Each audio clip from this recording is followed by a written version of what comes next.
Hoy es el 7 de noviembre. Muy buenos días a todos. Bienvenidos al DAB Español. Diariamente en audio la Biblia, siempre en comunidad todos los días del año. Yo me llamo Roberto y esta semana seguimos leyendo de la versión Dios habla hoy. En el libro de Ezequiel, capítulo 16, 43 hasta el 17, 24.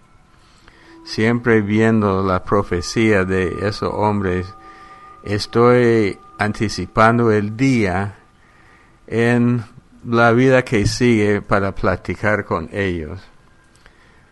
Entremos. Tú te olvidaste de cuando eras joven y me irritaste con todas tus acciones infames y detestables. Por lo tanto, yo te castigaré por esa conducta tuya. Yo el Señor lo afirmo. Todos los amigos de decir refranes dirán refiriéndose a ti, de tal madre, tal hija. Tú eres hija de una madre que odiaba a su marido y a sus hijos, y también tus hermanas odiaban a sus maridos y a sus hijos. La madre de todas ustedes era hitita y su padre amorreo. Al norte estaba tu hermana mayor, la ciudad de Samaria, con sus aldeas. Al sur tu hermana menor, la ciudad de Sodoma, también con sus aldeas. Y tú seguiste su ejemplo, y cometiste sus mismas acciones detestables. Y no satisfecha con esto, tu conducta fue peor que la de ellas. Yo el Señor lo juro por mi vida. Ni tu hermana Sodoma ni sus aldeas hicieron lo que tú y tus aldeas han hecho. Este fue el pecado de tu hermana Sodoma. Ella y sus aldeas se sentían orgullosas de tener abundancia de alimentos y de gozar de comodidad, pero nunca ayudaron al pobre y al necesitado. Se volvieron orgullosas y cometieron cosas que yo detesto. Por eso las destruí, como has visto. En cuanto a Samaria, no cometió ni la mitad de tus pecados.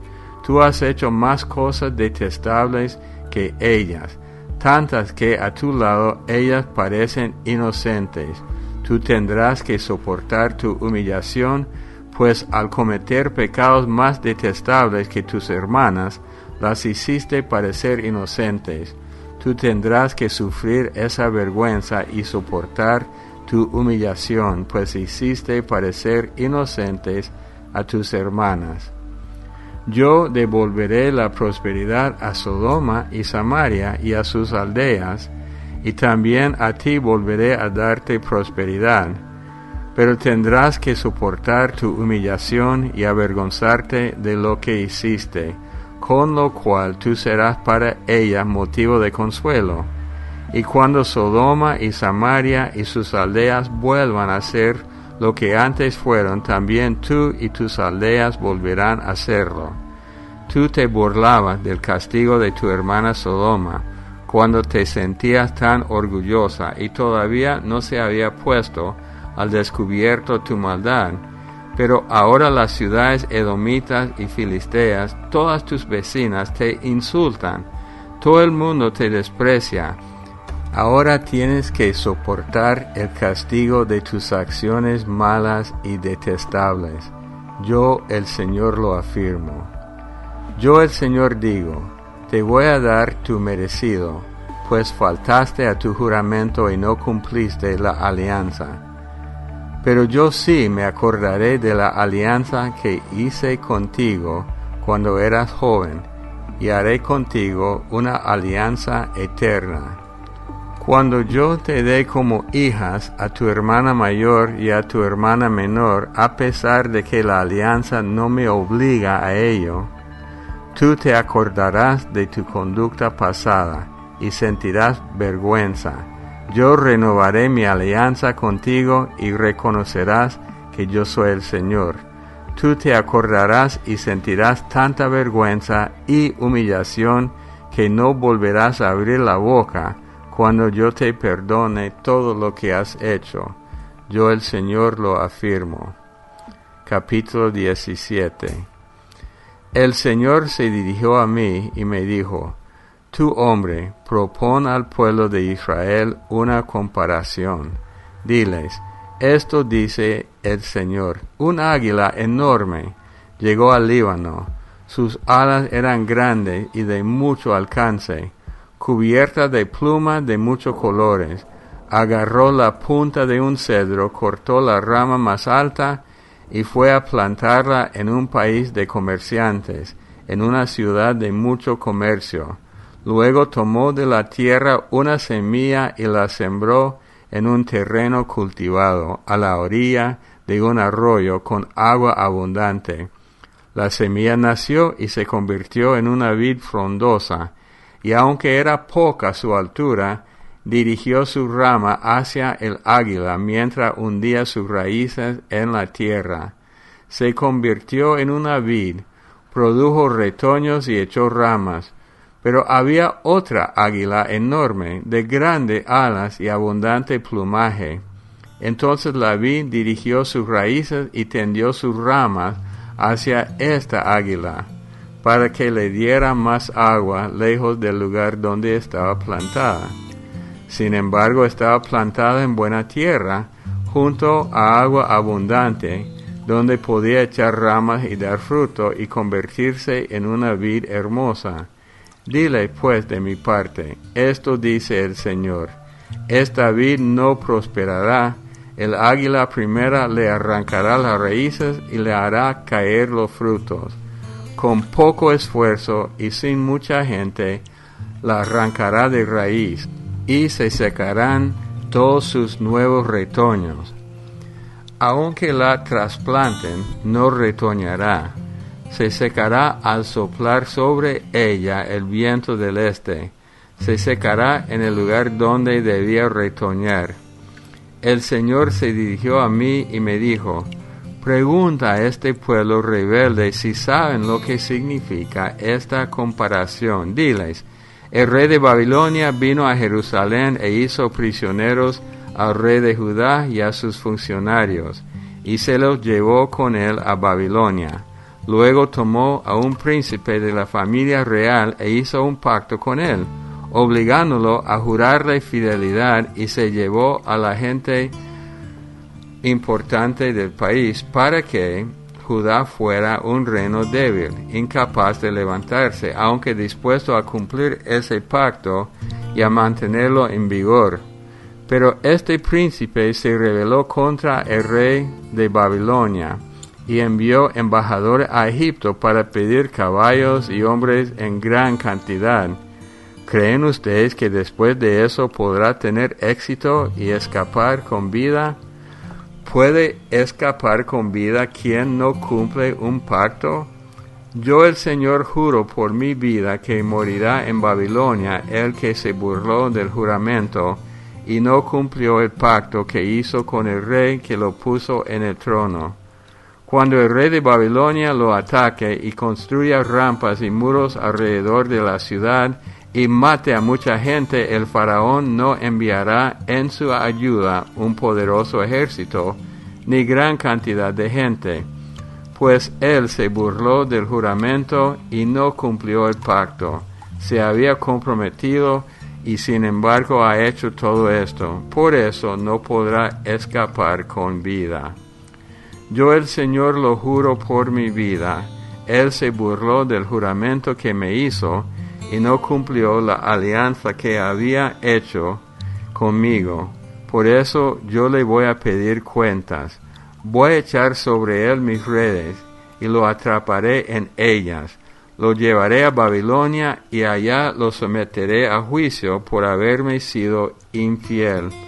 Sus mejores soldados morirán en batalla, y los que quedan con vida serán esparcidos a los cuatro vientos. Entonces reconocerán ustedes que yo, el Señor, he hablado. Yo, el Señor, digo: también yo voy a tomar la punta más alta del cedro, arrancaré un retoño tierno de la rama más alta, y yo mismo lo plantaré en un monte muy elevado, en el monte más alto de Israel. Echará ramas, dará fruto y se convertirá en un cedro magnífico. Animales de toda clase vivirán debajo de él, y aves de toda especie anidarán a la sombra de sus ramas.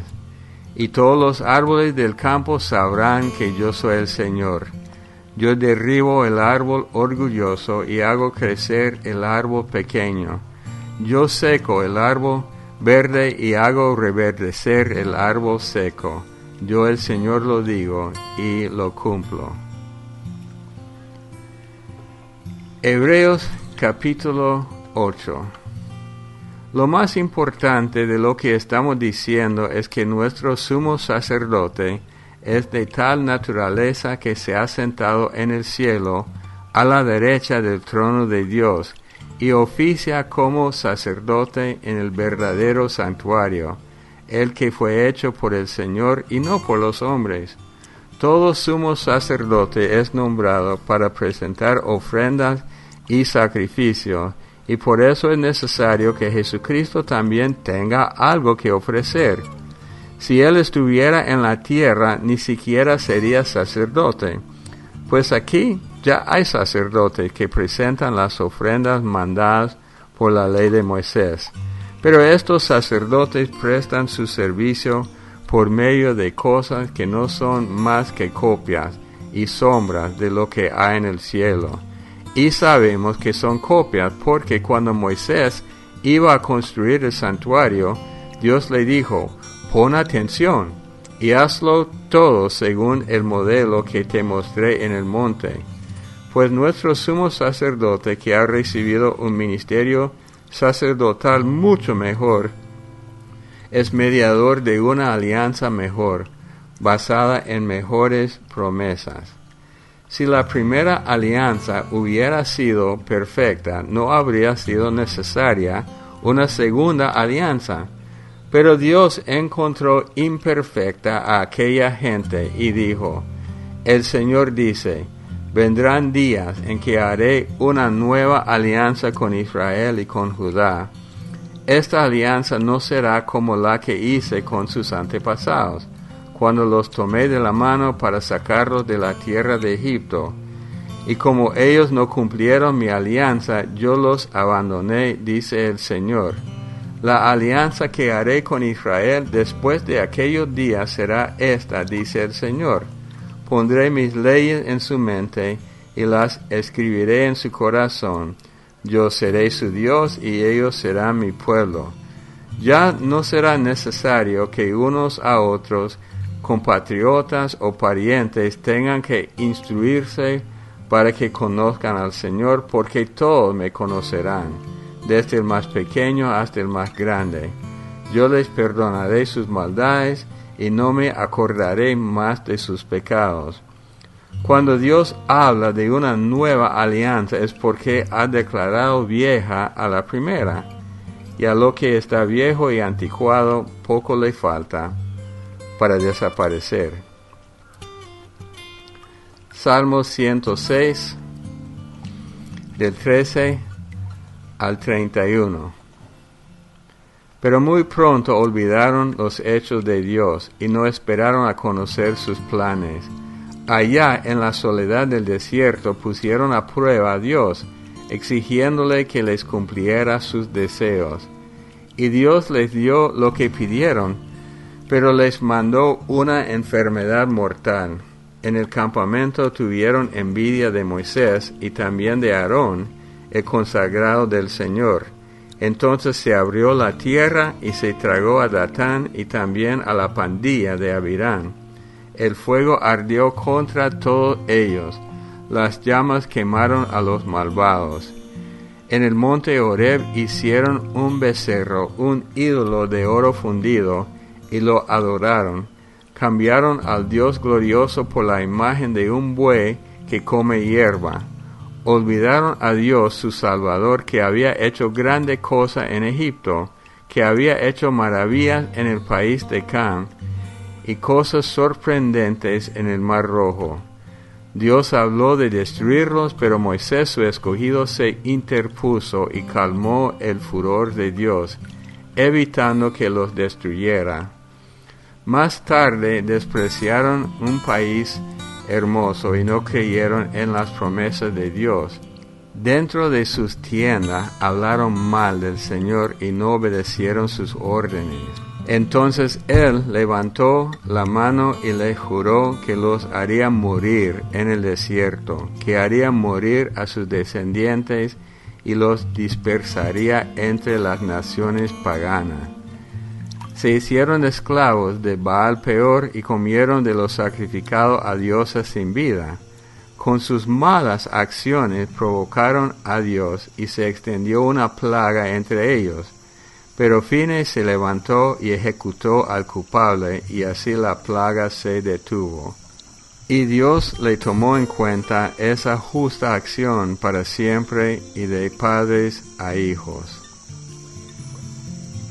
Proverbios 27, versículos 7, 8 y 9. El que está lleno hasta la miel desprecia. Al que tiene hambre hasta lo amargo le sabe dulce. Como ave que vaga lejos de su nido es el que anda lejos del lugar donde nació. Para alegrar el corazón buenos perfumes, para endulzar el alma un consejo de amigos. Bueno, cada año y cuando leemos este capítulo de Ezequiel 16, siempre recuerdo cuando por primera vez vi esta verdad. Habla de Sodoma. Ahora nosotros cuando pensamos en Sodoma y Gomorra siempre pensamos en el pecado sexual. Y había una gran perversión en el pueblo, tanto que al visitar a Los Ángeles, la gente quería tener relaciones homosexuales con los ángeles. Fue horrible y no se puede justificar. Sin embargo, Ezequiel nos da otra cosa que ver. Dice, este fue el pecado de tu hermana Sodoma. Ella y sus aldeas se sentían orgullosas de tener abundancia de alimentos y de gozar de comodidad, pero nunca ayudaron al pobre y al necesitado. Se volvieron orgullosas y cometieron cosas que yo detesto, por eso las destruí, como has visto. Bueno, puede hacer referencia a cosas que Dios detesta de la homosexualidad, pero menciona primero, este fue el pecado. Ella y sus aldeas se sentían orgullosas de tener abundancia de alimento. Entonces, sin reconocer a Dios como la fuente de la abundancia, ellos se sentían orgullosos y de gozar de comodidad, pero nunca ayudaron al pobre y al necesitado. Entonces, una de las cosas o uno de los pecados principales de Sodoma fue tener abundancia y no ayudar al pobre y al necesitado. Entonces, por eso, hermanos, estudiamos la Biblia todos los días para ir viendo cómo se conecta toda la Biblia. Si solo llegamos los domingos al culto y solamente escuchamos una prédica y leemos la Biblia de vez en cuando, no logramos crecer. Tenemos que ser estudiantes de la palabra. Y esto me pasó a mí hace años cuando un amigo mío me señaló este texto, y de este momento en adelante yo me dije, voy a investigar las cosas con cuidado en toda la Biblia. Oremos. Padre Dios, te pido que tú nos ayudes a todos nosotros a ser estudiantes de tu palabra.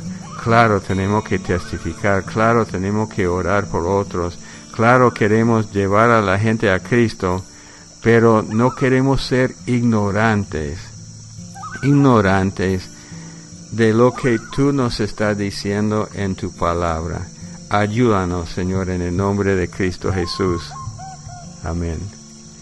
Otra cosa que he notado hoy, no es que sea malo, pero enseñamos a los niños de Noé y su arca como si fuera algo bello. Los animales, 2 en 2, entraron, bla, bla, bla, pero fue un juicio horrible en toda la tierra.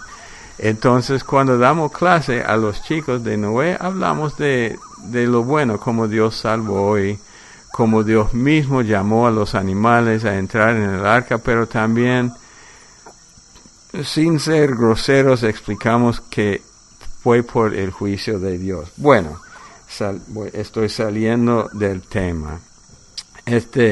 Como siempre, si quiere comentar algo, o pedir oración, o orar, me gustaría que todos fueran pensando en cómo orar por su país, por su iglesia, por su pueblo.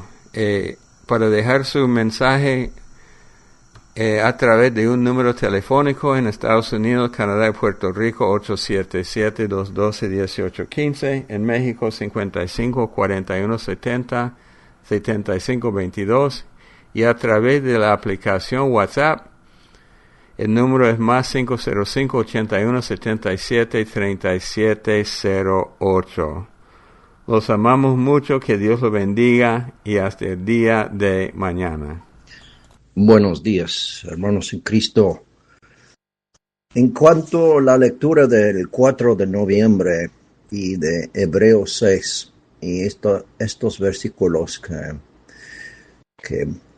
a lo mejor han preocupado a algunos cristianos pensando que uno puede recaer, como dice aquí. En verso 6, y recayeron, sean otra vez renovados para arrepentimiento, crucificando de nuevo para sí mismos al Hijo de Dios y exponiéndole a vituperio. La pregunta sería, ¿eso refiere a un creyente?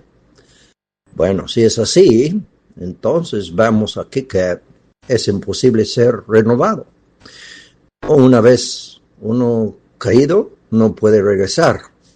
Pero en el contexto del libro de Hebreos, vemos que Pablo, y supongo que era Pablo, aunque su nombre no aparece aquí, el autor escribió a los hebreos, que eran personas que habían profesado fe en Cristo, fueron bautizados y se juntaron con el grupo de cristianos. Nos ponemos en sus zapatos y decir que parece la tendencia de algunos que se juntaron por entusiasmo del momento y ahora dicen, no, ya no, yo quiero regresar al judaísmo. Y van a la sinagoga, ¿qué les van a decir? Les van a decir, pues usted no puede venir aquí, usted es bautizado como cristiano. Si quiere regresar, hay que renunciar que Jesús es el Mesías, como usted confesó antes. Entonces tal persona tendría que decir, yo renuncio a Cristo, no a Jesús como el Cristo, no puede ser el Mesías. Me arrepiento de haberme bautizado, yo quiero ser judío de nuevo. ¿Cómo puede ser que uno que en verdad ha recibido Cristo como su Salvador haría tal cosa? Pero de otro modo no lo van a recibir. No lo van a recibir en la sinagoga. Va a ser como fueron excomulgados los que simplemente confesaron a Jesús, como en Juan capítulo 9. El hombre ciego fue que se le dio la vista al Señor Jesús, y después de hacerle muchas preguntas y estar insatisfecho con lo que había dicho, lo echaron, lo excomulgaron de la sinagoga. Así que la cosa aquí es el que hace profesión y decide que va a cambiar de parecer, regresar a donde recaer, ser apóstata a la fe en Cristo. eso sería una cosa muy seria que me parece a mí que ningún verdadero cristiano puede hacer. Bueno, este es mi entendimiento de las advertencias solo en el libro de Hebreos, donde leemos de estas advertencias son para el hebreo, el judío, que por la atracción de la vieja religión vuelve a meterse en ella. Sería algo que yo creo que un cristiano de verdad no podría hacer. Bendiciones, hermanos en Cristo. Muy buenos días.